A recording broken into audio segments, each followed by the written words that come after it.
बिस्मिल्लाहिर्रहमानिर्रहीम। नाज़रीन मोहतरम, अस्सलामु अलैकुम वरहमतुल्लाहि वबरकातुहू। नाज़रीन मोहतरम, ये अफसोसनाक ख़बर मौसूल हुई कि सजावल में पैदाइश की खुशी में जो है फ़ायरिंग की गई। तो ज़ाहिर सी बात है, मामू ने फ़ायरिंग की तो उस नौमौलूद बच्ची को लगी, तो जिसकी वजह से वो बच्ची इंतकाल कर गई। तो लिहाजा हम सब को चाहिए कि जब भी खुशी का समा हो तो शरीयत के मुताबिक ही सारे मामलात करें। गम के मामलात हो तब भी शरीयत मुताहरा को मलहूज़ रखें। तो लिहाजा अब आप देखें, ज़रा सी खुशी का इजहार नाजायज़ तरीके से किया गया तो देखें, जहाँ खुशी का समा था वहाँ मातम का समा हो गया।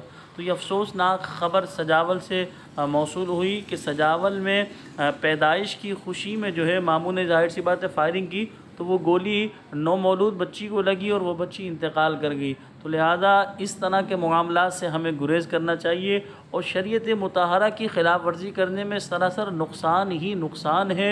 मुझे भी चाहिए और आप तमाम देखने वाले दोस्तों अहबाब को चाहिए कि हम सब अपने तमाम मामलात खुशी के हो या गम के हो शरीयत के दायरे में करें। इसमें आफ़ियत है। अल्लाह करीम की बारगाह में दुआ है कि अल्लाह पाक मेरी और आप तमाम देखने वाले दोस्तों अहबाब की, हमारे घर वालों की, फ़ैमिली की, हर मुसलमान की अल्लाह पाक हर किस्म के हादसे से हिफाजत फरमाए। मुझे अपनी दुआओं में याद रखिएगा। अस्सलामु अलैकुम वरहमतुल्लाहि वबरकातुहू।